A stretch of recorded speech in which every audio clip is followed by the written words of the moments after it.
Hey folks, Jake from Pod Casty For Me here. This is a preview of a bonus episode from our Patreon feed, Paid Costly For Me.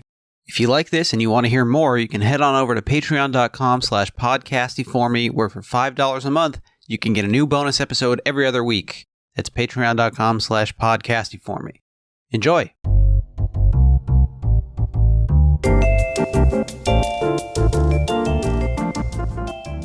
If we're going to do a little our own in memoriam here in testament to his power as an actor, in both this and The Limey, he's doing a lot of sort of reflection on his life and like what he has contributed or not contributed, right? The Limey, he spent, 20 years in prison or something? Long time.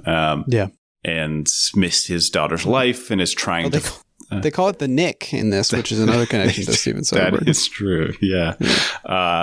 Yeah, and he's like trying to make up for it in this. I think we're meant to understand that he like has, used literature and his time in kind of simple, like southern Spain country living to learn to appreciate what it is to be alive, etc.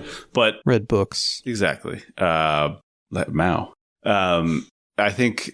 Sorry, Ian's cat just walked past the microphone. Just talking. Yeah. I think one of the things that's incredible is that he convinces us as an audience that he is capable of both these things. Like, for me, unquestionably, like it doesn't come across as phony for the entire course. And part of this, it's like a four-hander, basically. Like you said, him, Tim Roth, John Hurt, and then Laura del Sol, I think is her name. This Spanish actress. Young Spanish actress. Yeah. And dancer also. That's right. Yeah. And he sort of like amazes and confuses them because he does, like, the equanimity seems real. It seems like it's earned, and like they are sort of struck by this Teorema style. Like, it challenges their understanding of like their jobs and like what they're doing and their relationships with each other. But then I also totally believe it when he is like, it's supposed to be tomorrow. You're supposed to kill me tomorrow. It's supposed to be in Paris. It's not here. And then dies really ignominiously, like fleeing like a coward. Yeah, I mean, part of it, I was sort of hoping that this film would be a kind of... I was reminded also of Takeshi Kitano's films. It's like the Sonatine style. Oh, yeah. The thinking hitman, the thinking gangster. Definitely. Also, there's a guy who's in a lot of Kitano films whose name I'm looking up right now. Takeshi Kitano. Is he in those? Who John Hurt looks a fair bit like in this film. He's a Susumu Tarajima. I'm gonna send you a picture of this guy. Please. He's like one of Kitano's main guys. I'm sure I'll recognize this guy. The guy who is in this one, he's to the right of the gray. He's on our right of the gray suited man. Okay. And that's in Kitano's brother. Found a picture we had his hair slicked back, like John Hurt. That's cool. You seen this guy before? You seen this? You heard about this? He's loading. The man's loading.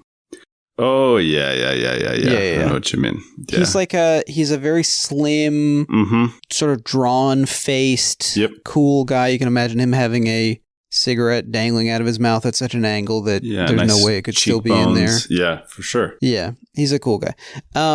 I mean, John Hurt looks so fucking cool in this movie, even though he's like being a bastard. Yeah. And he's trying desperately. He's like losing. He's basically losing ground. It's like Battle of Wills with Willie Parker. Yeah. Yep. Yeah. I really like the Australian guy, Harry. Now, did you read this beautiful story where Terrence Stamp liked the actor so much that when he went to make Priscilla, Queen of the Desert, he was like, I want this guy to be my boyfriend. In this movie, that's really nice. Terrence Stamp's final role is going to be in Priscilla, Queen of the Desert 2, which is a real thing that's coming out. That. Yes. Yeah. I hope it doesn't undermine. I mean, anything. it's going to be Amazon exclusive or something. It's going to go. Yeah.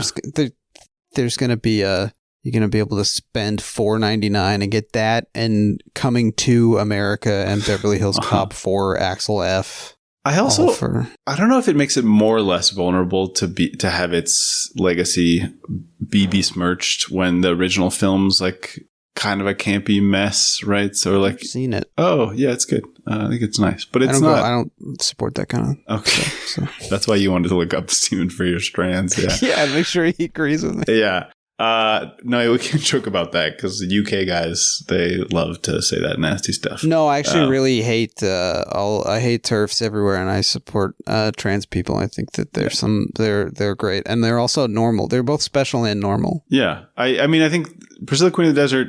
I'm not calling it campy because it's like, queer cinema. I just mean it's like very intentionally. Drag, yeah, it's very intentionally camp. Silly and about like family reunions and stuff. And I don't know. So I don't know if that's is that worse to be corporatized because it wasn't this kind of like high art to begin with? I mean, maybe it's going to come out. Maybe it's getting a real theatrical release. I have no idea, but it sounds like the kind of thing that would come out on. It certainly does. Yeah, Amazon. Favorite parts of the film that we have? Oh yeah. I think I don't know. I like this film almost top to bottom, but I think the encounter with this Australian guy who we didn't really explain. It's like the reason that they pick up this girl who they say is 15, although she doesn't turn out to be 15 and very mercifully looks like undeniably 24 years old. So there's no concern about underage actors, but. She has a big tattoo that says "I'm 24." Basically, that's what he means. Yeah. So they grab Willie Parker and they're taking him through Spain, and they stop in Madrid to kind of like switch cars. I like a safe house. Yeah, at a safe house, and I love this development of like just like a guy who's been involved with the gang is clearly like a tertiary person, if that.